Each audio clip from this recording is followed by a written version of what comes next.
Mais vous allez voir que la guerre froide, on n'y est pas encore tout à fait, puisque 1945-1947, c'est ce que l'on pourrait appeler les derniers feux de la Grande Alliance. Autrement dit, les derniers instants de coopération entre les deux futures superpuissances de la guerre froide, c'est-à-dire États-Unis, URSS. Et on va voir comment se sont déroulées les étapes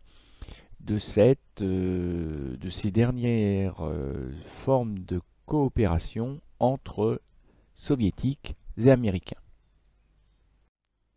Nouveau module vidéo consacré à la séance intitulée Vers la guerre froide. Aujourd'hui, nous allons découvrir ensemble le procès de Nuremberg. Lors du module vidéo précédent, nous avons découvert que les Alliés, et particulièrement les États-Unis et l'Union soviétique, étaient tombés d'accord pour donner naissance aux Nations Unies, l'ONU si vous préférez, et que cette ONU avait pour objectif de proclamer et surtout de garantir les droits fondamentaux de l'homme, l'égalité hommes-femmes, l'égalité entre nations grandes et petites. Et que du coup, en toute bonne logique, l'ONU devait faire respecter la justice et les traités signés selon le droit international. C'est parce que le Troisième Reich a remis en cause non seulement les libertés et droits de l'homme, à commencer par le droit à la vie, mais aussi la dignité humaine à travers les souffrances et le processus de déshumanisation infligé notamment aux Juifs et aux Tziganes au cours du génocide, que les criminels de guerre nazis qui ont été capturés vivants par les Alliés vont être jugés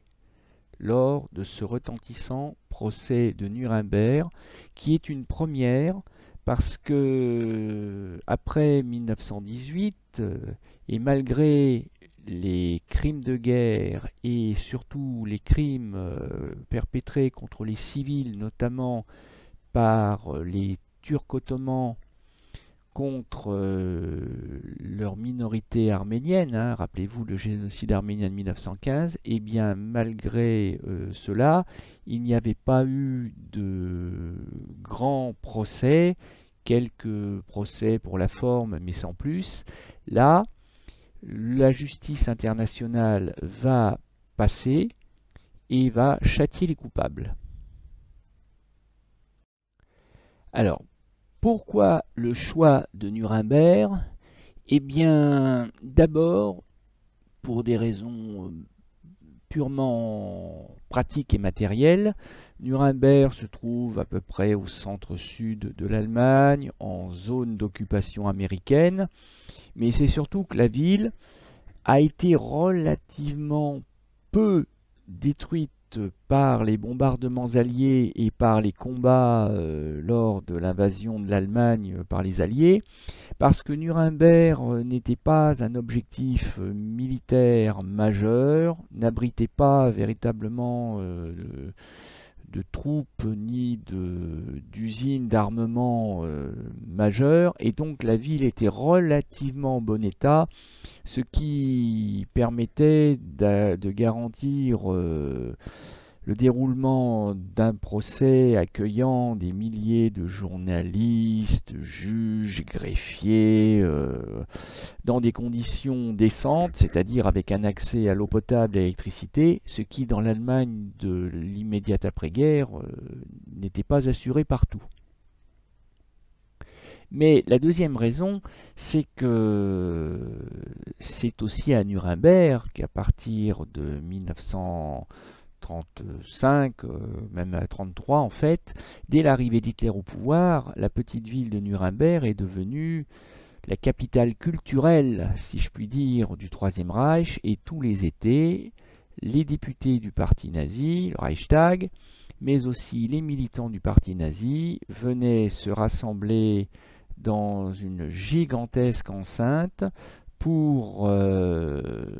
participer à des manifestations de masse à la gloire du Führer, ce qu'on avait fini par appeler les messes de Nuremberg, bien qu'elle n'ait rien de catholique. Et c'est d'ailleurs à Nuremberg qu'en 1935, le parti nazi avait fait voter les fameuses lois antisémites, celles de Nuremberg justement. Donc c'est une sorte de pied de nez, à titre posthume, puisqu'Hitler est mort, hein, je vous le rappelle, que les Alliés vont adresser aux nazis en les jugeant sur le lieu symbolique de leurs crimes. C'est une immense machinerie judiciaire internationale qui se déploie à Nuremberg, puisque le tribunal pénal international qui vient d'être créé par les grands vainqueurs, notamment soviétiques et américains, aux Nations Unies, va donc du 20 novembre 1945 au 1er octobre 1946 juger les hauts dignitaires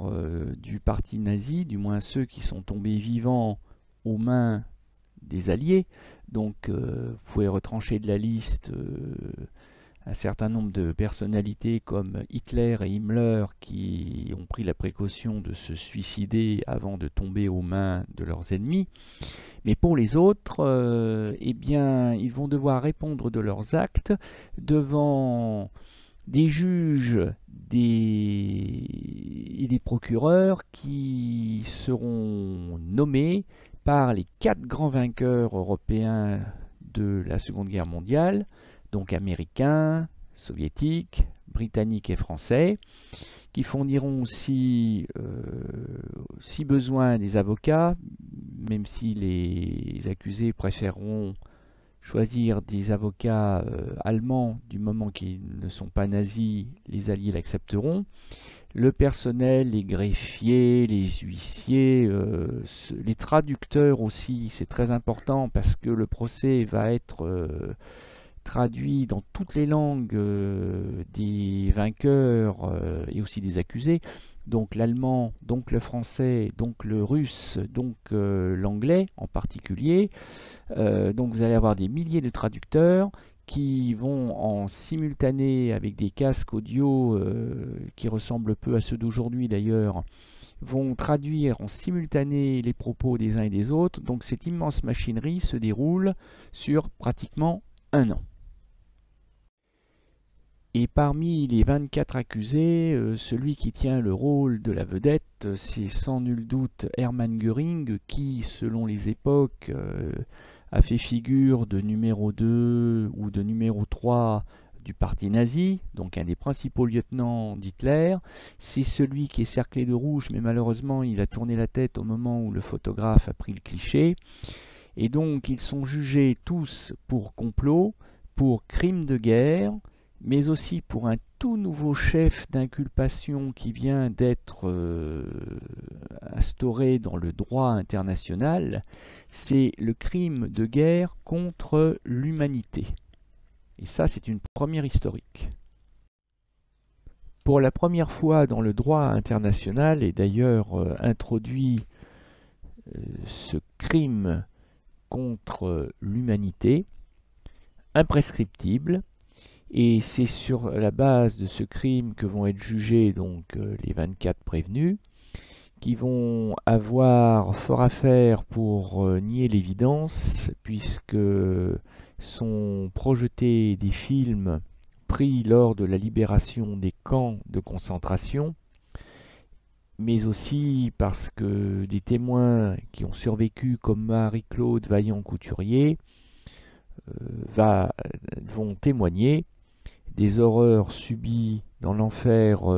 concentrationnaire ou génocidaire nazi. Et en toute logique,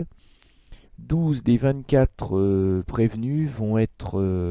accusés sous préféré, vont être condamnés à mort et pendus, les autres étant condamnés à des peines de prison, parfois à vie.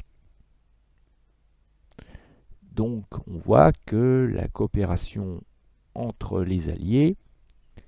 a survécu, que la Grande Alliance a survécu en apparence, au moins dans les premiers mois, sinon les premières années de l'après-Seconde Guerre mondiale. En effet, au cours du procès sont visionnés les films réalisés par les Alliés lors de la libération des différents camps de concentration ou d'extermination gérés par les nazis pendant la Seconde Guerre mondiale, avec des images insoutenables, des empilements de cadavres, enfin, vous l'avez étudié lors d'une séquence précédente, je n'y reviens pas. Et on va aussi laisser la parole à un certain nombre de survivants, du moins celles et ceux qui sont en état de témoigner, comme la Française Marie-Claude Vaillant-Couturier, qui a été déportée successivement à Auschwitz-Birkenau puis à Ravensbrück, et qui a survécu à l'enfer concentrationnaire nazi, et qui va s'offrir le luxe de planter son regard dans les yeux de ses bourreaux et témoigner de la violence, de la barbarie nazie, dans le cadre, encore une fois, du crime imprescriptible contre l'humanité. Par imprescriptible, il faut comprendre que la plupart des crimes sont prescrits au bout de, en général, 20 ans dans le droit français. C'est-à-dire que si au bout de 20 ans, on n'a pas trouvé l'identité de l'assassin, eh bien, on met fin définitivement à l'instruction, ce qui permet à l'accusé, enfin, ce qui permet au coupable d'échapper à la justice et à son châtiment. Dans le cadre d'un crime contre l'humanité, le droit international prévoit l'imprescriptibilité, c'est-à-dire que l'on peut poursuivre un accusé et le faire condamner sans aucune limite de temps. C'est pour ça, par exemple, qu'il y a de cela 1 an, je crois, a été jugé pour crime contre l'humanité un ancien gardien du camp d'Auschwitz qui devait approcher des 100 ans. Bon, évidemment, il n'a pas été condamné à mort, ni même à la prison à vie, parce que ça n'aurait plus beaucoup de sens, mais il a quand même été symboliquement condamné, puisque le crime contre l'humanité est imprescriptible.